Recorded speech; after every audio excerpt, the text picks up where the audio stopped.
2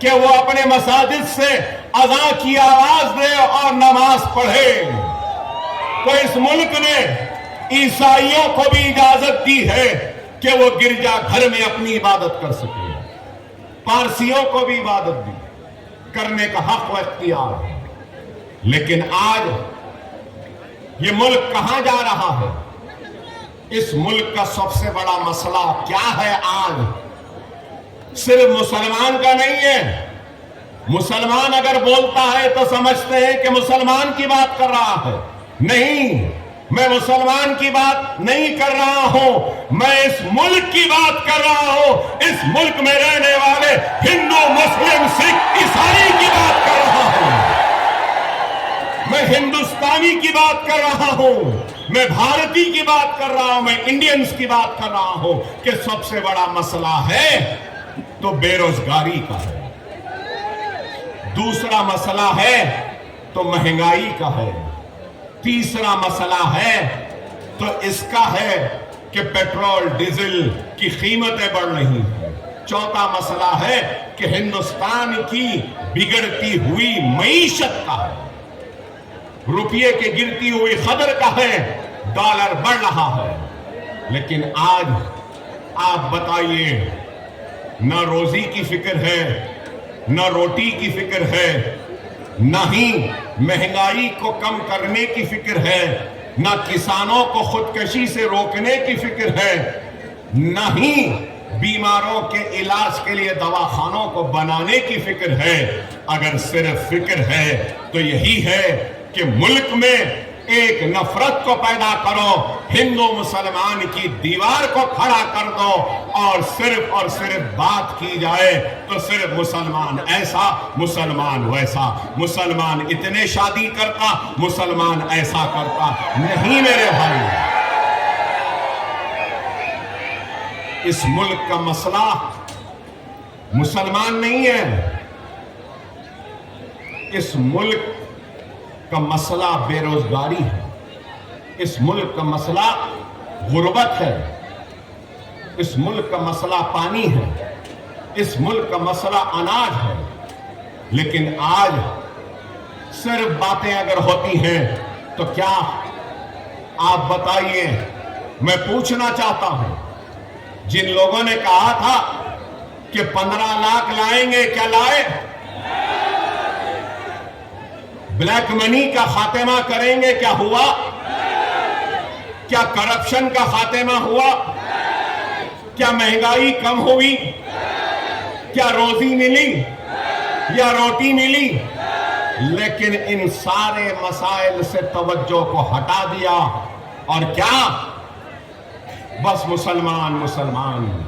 ارے یہ مسلمان، میں مسلمان ہوں، ہاں ہوں، مجھے ناز ہے، مجھے ناز ہے مسلمان ہونے پر، میں مسلمان ہونے پر شرمندہ نہیں ہوں، میں مسلمان ہونے پر خائف بھی نہیں ہوں، اور میں یہ فخر سے کہہ سکتا ہوں کہ میں ہندوستانی بھی ہوں، اور مجھے ہندوستانی ہونے پر فخر ہے۔ میں اس ملک کا وفادار تھا، ہوں اور رہوں گا۔ اللہ نہ کرے کہ ایسا وقت آئے گا کہ ملک کو ضرورت پڑے گی ہماری، تو اللہ اس کے رسول کی قسم سب سے پہلے ملک کے لیے اپنی جانوں کو، اپنے سینوں کو، گردنوں کو پیش کرنے والا مسلمان ہوگا، کیونکہ یہ ملک ہمارا ہے، ہم اس ملک کے شہری ہیں، اور دستور نے ہم کو حق دیا۔ لیکن آج اس ملک کو یہ کہاں لے جا رہے ہیں؟ کدھر لے جا رہے ہیں آپ بتائیے؟ پارلیمنٹ میں قانون آتے ہیں تو کون سا قانون؟ طلاق ثلاثہ۔ قانون آتا ہے تو CAA، اب دیکھیے قانون آیا تو وقف امینڈمنٹ۔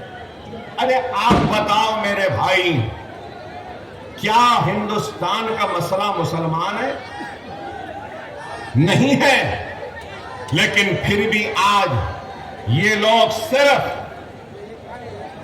حقیقی مسائل پر سے توجہ ہٹانے کے لیے، اپنی ناکامی کو چھپانے کے لیے سہارا لے رہے ہیں، تو صرف اور صرف مذہب کا اور مسلمانوں کو خائف کر کر، ڈرا کر، ہندو بھائیوں کے دلوں میں مسلمانوں کے لیے نفرت کو پیدا کر۔ ہم کو اس سازش کو سمجھنا ہوگا، اپنے جذباتوں کو قابو میں رکھنا ہوگا۔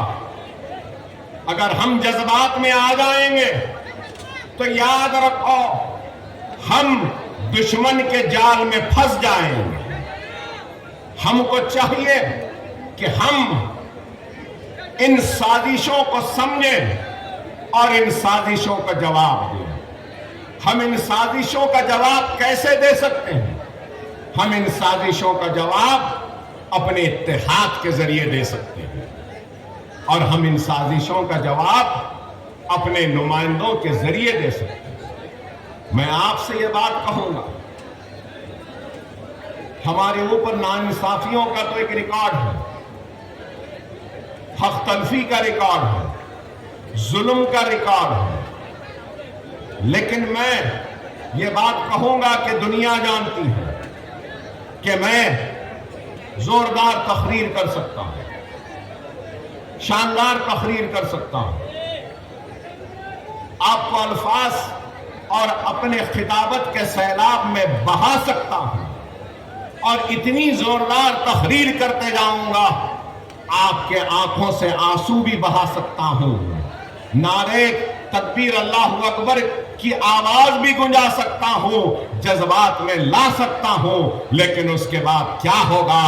میری آواز اور آپ کے جذبات انہی 4 گلیوں میں یا اس شہر میں دم توڑ دیں گی، لیکن یہی جذبات، یہی بے باکی اور یہی بیانی اگر ایوان اسمبلی میں ہوگی یا ایوان پارلیمنٹ میں ہوگی تو اقتدار نہ صرف سننے پہ مجبور ہوگا، وہ آواز جو اگر یہاں گونجے گی تو یہاں دم توڑ دے گی، لیکن اسمبلی و پارلیمنٹ میں گونجے گی تو سارے ہندوستان کو سنائی دے گی، نہ ہی سارے ہندوستان بلکہ ساری دنیا کو سننے پہ مجبور کرے گی۔ اس لیے ہماری آواز کا ایوانوں میں جانا ضروری ہے، ایوانوں میں پہنچنا ضروری ہے۔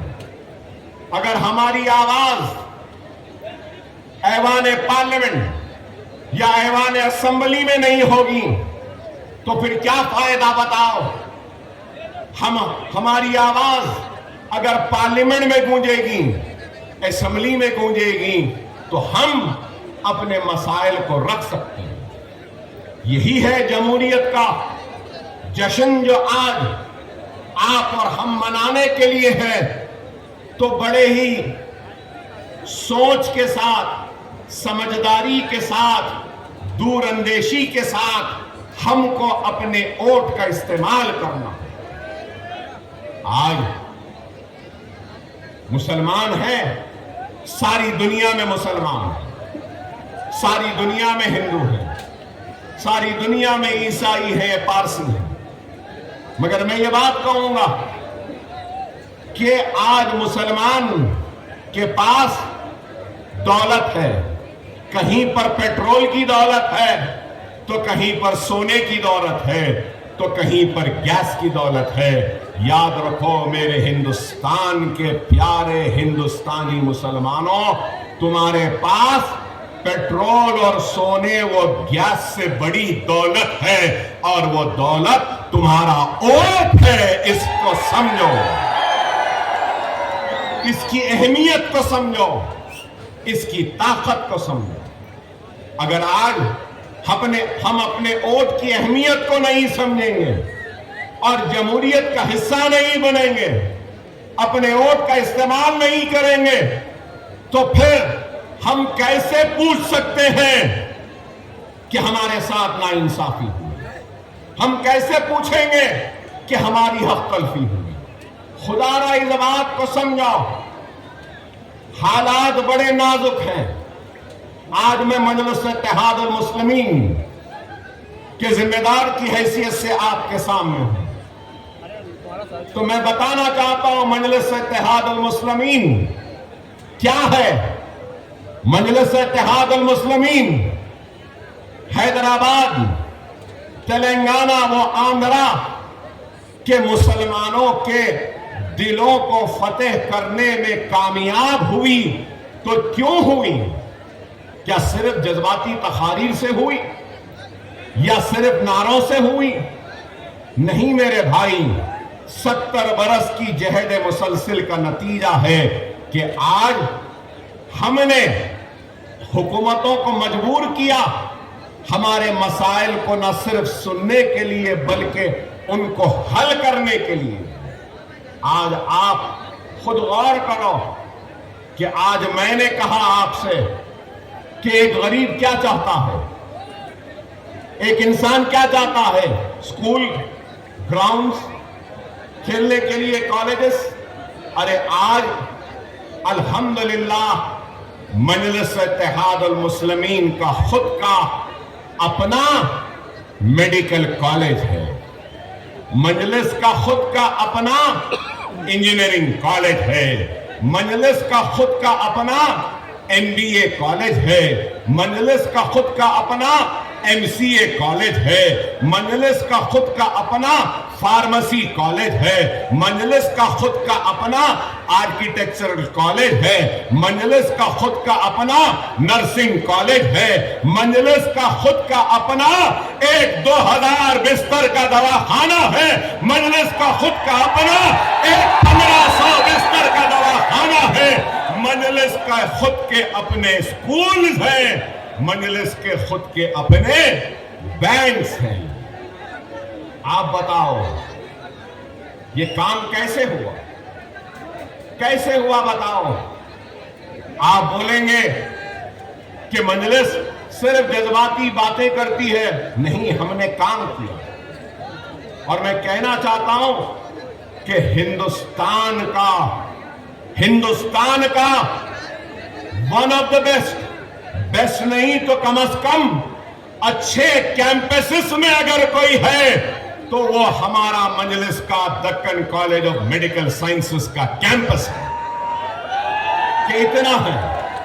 اور آپ کو یہ بھی بتاتا چلو کہ ہمارے دواخانوں میں جنرل وارڈ فری ہے، ہمارے دواخانوں میں نارمل ڈیلیوری فری ہے، ہمارے دواخانوں میں LACS مطلب کہ اگر آپریشن سے بچہ ہوتا ہے تو صرف 6000 روپیے میں ہوتا ہے، ہمارے پاس ڈائلسس 500 روپیے میں ہوتا ہے، ہمارے پاس CT اسکین 500 روپیے میں ہوتا ہے۔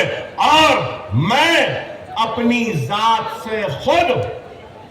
ذات سے لوگ حیرت کریں گے کہ ہندوستان میں کوئی لیڈر نہیں ہوگا، میں خود 10 اسکول چلاتا ہوں جہاں پر 25,000 بچوں کو مفت تعلیم دی جاتی ہے۔ نہ صرف یہ، میرے اسکول میں 10th کی فری کوچنگ، PUC انٹرمیڈیٹ کی فری کوچنگ، نیٹ کی فری کوچنگ، ناٹا کی فری کوچنگ، لا سیٹ کی فری کوچنگ، انجینئرنگ کی فری کوچنگ۔ آپ کو سن کے حیرت ہوگی کہ 40,000 بچوں کو مفت تعلیم کا انتظام آج حیدرآباد میں اکبر الدین اویسی کروا رہا ہے۔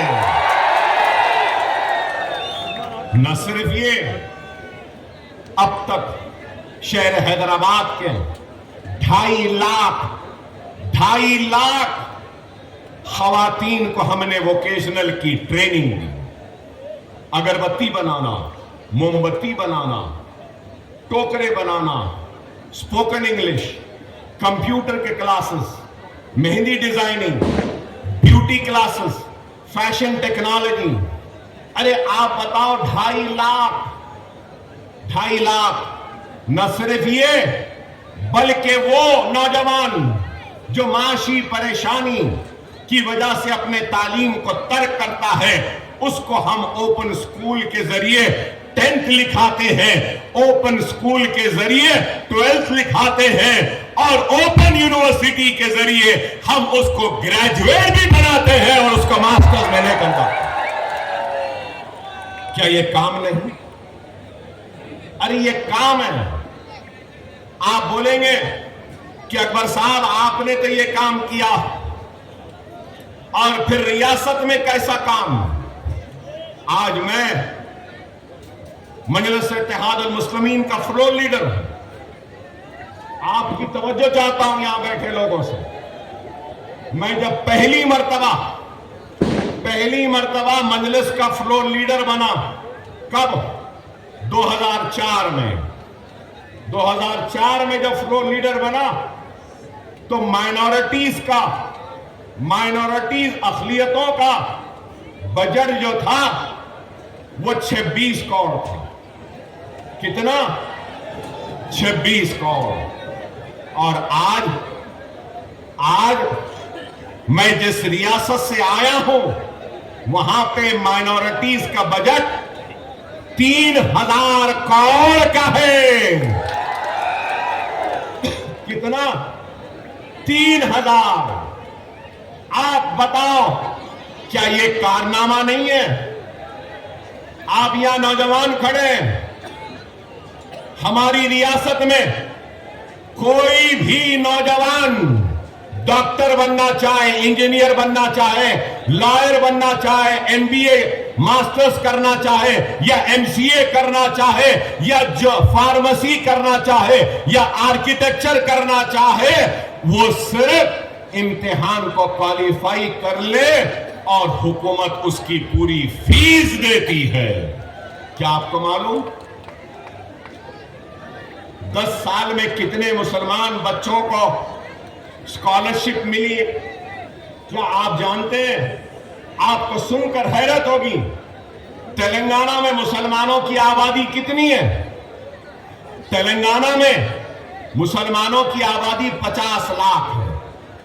کتنی؟ 50 لاکھ۔ اور مہاراشٹر میں مسلمانوں کی آبادی کتنی ہے؟ 1 کروڑ 44 لاکھ۔ 1 کروڑ 44 لاکھ مہاراشٹر میں ہے، ہمارے پاس 50 لاکھ۔ آپ کو سن کے حیرت ہوگی، 10 سال میں، صرف 10 سال میں 28 لاکھ مسلمان بچوں کی اسکالرشپ حکومت نے ادا کی ہے۔ 28 لاکھ۔ غور کرو، 3000 بچے اوورسیز اسکالرشپ کے ذریعے لندن، امریکہ، کینیڈا، نیوزی لینڈ، آسٹریلیا میں جاتے ہیں، اور حکومت ان کو 20 لاکھ روپیہ دیتی ہے۔ کتنا؟ 20 لاکھ روپیہ دیتی ہے۔ پلین کا ٹکٹ دیتی ہے، ہاسٹل کی فیس دیتی ہے، اور سیمسٹر کی فیس دیتی ہے۔ ماسٹرز کرنے کے لیے گئے ہیں۔ نہ صرف یہ، مجلس کی نمائندگی پر شادی مبارک ایک اسکیم کا آغاز ہوا۔ آپ کو معلوم اب تک 3 لاکھ مسلم بچیوں کی شادیاں ہوئی ہیں۔ 1 لاکھ چلر روپیہ، 1,01,000 دیا جاتا ہے۔ 3 لاکھ بچیوں کی شادیاں ہوئی ہیں شادی مبارک میں۔ کیا یہ کام نہیں؟ ارے ہم نے کام کیا۔